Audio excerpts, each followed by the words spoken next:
Assalamualaikum warahmatullahi wabarakatuh. Selamat pagi anak-anak, kembali lagi dengan Bu Wulan. Kita akan belajar di tema 2 subtema 1. Kali ini kita akan mempelajari dua pembelajaran sekaligus, yaitu pembelajaran 3 dan pembelajaran 4. Sebelumnya, silakan kalian siapkan dulu alat tulis kalian, buku paket tema kalian, dan buku tulis kalian. Silahkan disimak baik-baik penjelasan dari Bulan.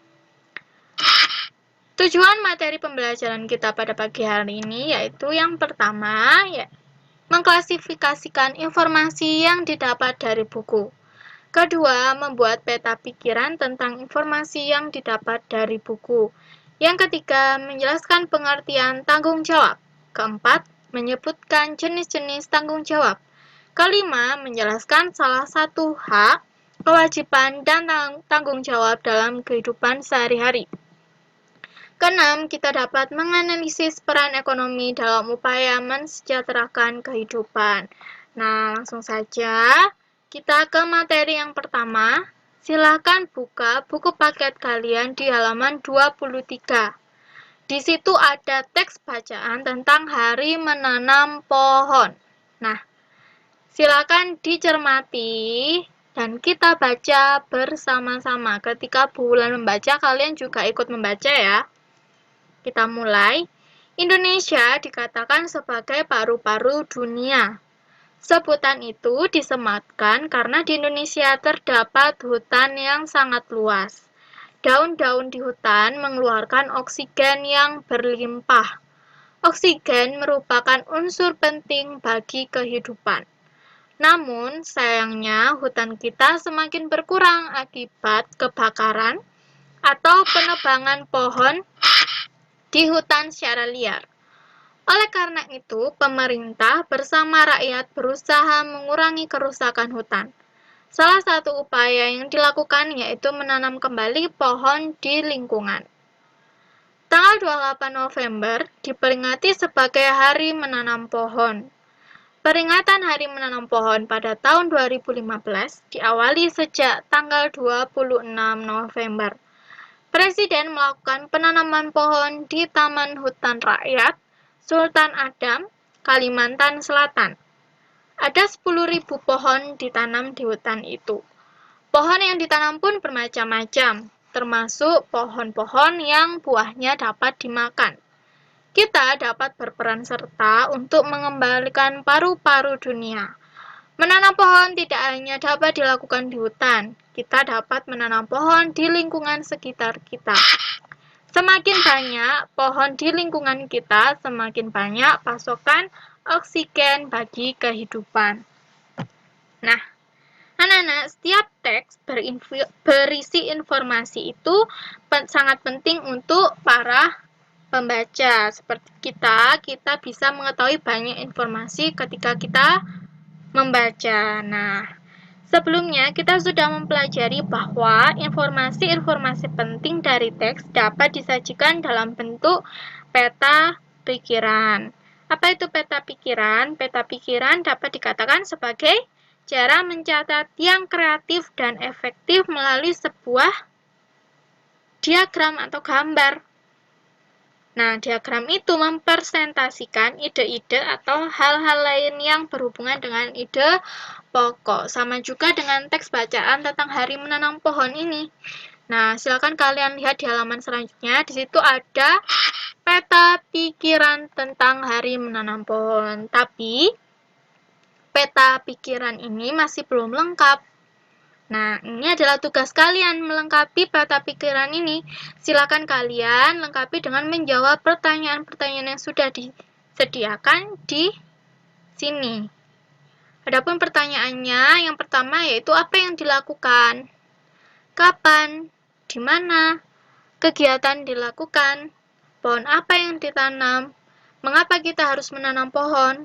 Siapa yang melakukan? Nah, silakan lengkapi peta pikiran ini sesuai dengan teks bacaan Hari Menanam Pohon. Itu tugas kalian yang pertama. Nah, berkaitan dengan pohon, selain daunnya yang bisa menghasilkan oksigen, batang pohon juga memiliki banyak sekali kegunaan. Banyak perajin yang memanfaatkannya sebagai sumber penghasilan. Mereka membuat beraneka barang kerajinan lalu menjualnya dengan harga tinggi. Seperti pada gambar ini, di sini ada contoh hasil olahan dari batang pohon. Ada vas bunga, ada meja, ada kursi, dan ada lemari, dan masih banyak lagi benda-benda yang bisa dihasilkan dari batang pohon. Nah, berkaitan dengan ini, kita juga memiliki tanggung jawab. Tanggung jawab untuk apa? Untuk menjaga pohon yang ada di lingkungan kita. Seperti di teks bacaan ini, bahwa Indonesia itu dikatakan sebagai paru-paru dunia karena memiliki hutan yang sangat luas. Namun, hutan itu semakin berkurang akibat kebakaran atau penebangan pohon di hutan secara liar. Nah, bagaimana tanggung jawab kita supaya kita tetap bisa mempertahankan hutan-hutan yang ada di Indonesia, yaitu salah satunya adalah dengan melakukan penghijauan atau penanaman kembali pohon di lingkungan. Atau kalian sebagai siswa, caranya adalah dengan menghemat kertas. Kenapa kok menghemat kertas, Bu? Karena kertas itu kan dibuat dari pohon. Bahan baku utamanya adalah dari pohon. Jadi kalau kalian menghemat kertas, kalian juga ikut menyelamatkan pohon-pohon agar tidak ditebang secara berlebihan. Nah, selanjutnya di sini kita akan belajar tentang tanggung jawab sebagai warga masyarakat.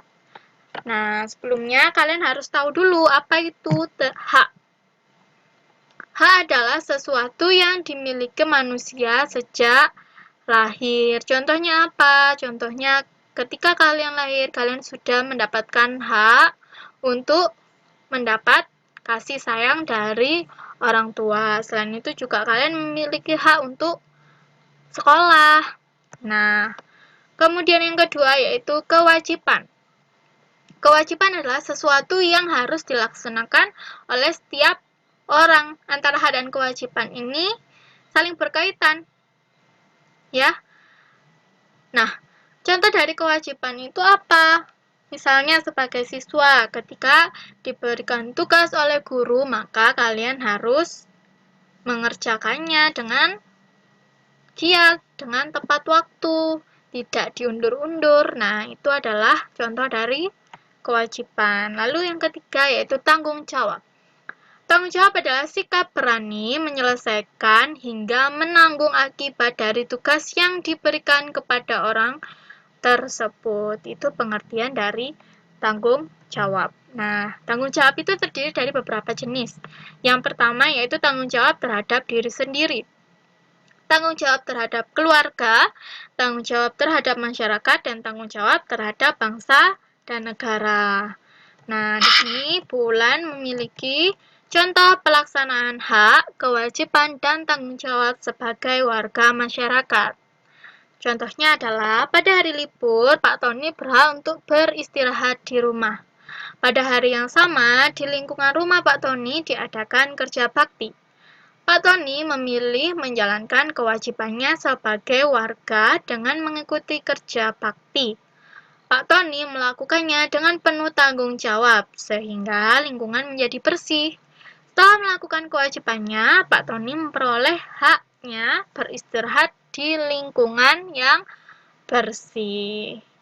Nah, di sini kita bisa mencermati pelaksanaan hak, kewajiban, dan tanggung jawab sebagai warga masyarakat dalam contoh kegiatan Pak Tony. Paham ya? Nah, langsung saja Bu Ulan lanjutkan. Di sini ada jenis-jenis usaha ekonomi masyarakat. Apa itu pengertian dari kegiatan ekonomi? Kegiatan ekonomi adalah semua kegiatan yang dilakukan manusia untuk memenuhi kebutuhan hidupnya. Ada beberapa jenis kegiatan ekonomi menurut bidang usahanya. Yang pertama yaitu ada bidang agraris atau pertanian. Contoh bentuk kegiatan yaitu bercocok tanam dan memanen hasil pertanian. Contohnya, pertanian itu ada padi, ada sayur mayur. Nah, itu contoh dari pertanian. Yang kedua yaitu peternakan. Nah, di sini peternakan bentuk kegiatannya ada 3 jenis, yaitu peternakan hewan kecil, peternakan hewan besar, dan peternakan unggas. Peternakan hewan kecil contohnya seperti kelinci, kambing, domba, biri-biri. Peternakan hewan besar, sapi, kerbau, kuda. Peternakan unggas contohnya ayam, itik, burung, dan puyuh. Ini peternakan.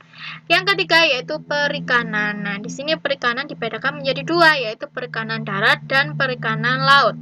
Nah, dalam perikanan darat dibedakan lagi menjadi 2 lagi, yaitu perikanan air tawar dan perikanan air payau. Perikanan air tawar dilakukan di sungai, danau, rawa, waduk, atau bendungan, empang, sawah, dan kolam. Contoh perikanan air tawar yaitu lele, nila, mujair, gurami, dan ikan emas. Kemudian perikanan air payau dilakukan di tambak di pinggir pantai. Contoh hasil perikanan air payau adalah bandeng. Selanjutnya yaitu perikanan air laut. Nah, hasil dari perikanan air laut ini contohnya adalah udang, kerang, rumput laut, mutiara, garam. Nah, itu. Selanjutnya yaitu pertambangan. Nah, pertambangan ini ada juga 3 bentuk kegiatannya. Ada barang tambang mineral logam, contohnya emas, perak, tembaga, timah, bauksit, nikel. Nah, barang tambang mineral non-logam contohnya adalah belerang, gypsum, marmer, batu gamping. Nah, barang tambang sumber energi contohnya minyak bumi, batu bara, gas alam. Nah, ini adalah bentuk kegiatan dari pertambangan. Yang kelima yaitu kehutanan. Bentuk kegiatannya adalah meningkatkan hasil hutan dengan menanam berbagai macam tumbuhan kayu, misalnya jati untuk perabotan atau alat rumah tangga, kemudian pohon mahoni. Nah, ini adalah kehutanan. Selanjutnya perdagangan.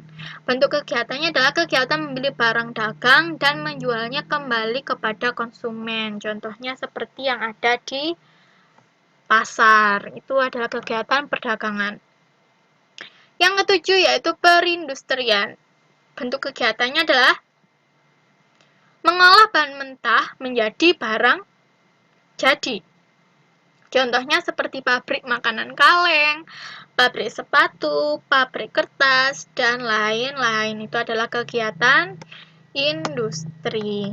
Nah, selanjutnya di sini Bulan punya gambar. Yang atas ini adalah gambar selekta, yang kedua ini adalah gambar Jatim Park 3 atau Museum Satwa.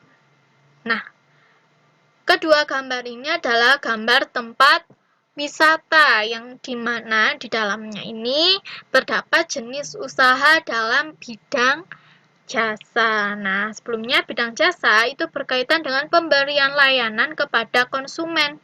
Contoh usaha jasa yaitu perbankan, keuangan, asuransi, kesehatan, hukum. Nah, itu adalah jenis usaha bidang jasa.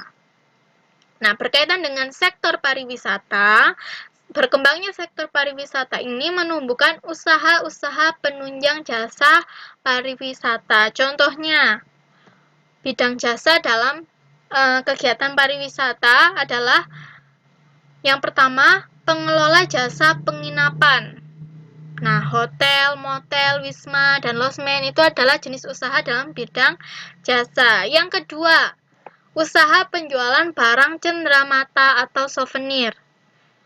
Yang ketiga, penyedia jasa pemandu wisata. Misalnya kalau kalian pergi ke sini, kemudian kalian perlu adanya jasa pemandu wisata. Nah, ini adalah jenis usaha dalam bidang jasa. Yang keempat yaitu penyedia jasa pariwisata dan transportasi. Misalnya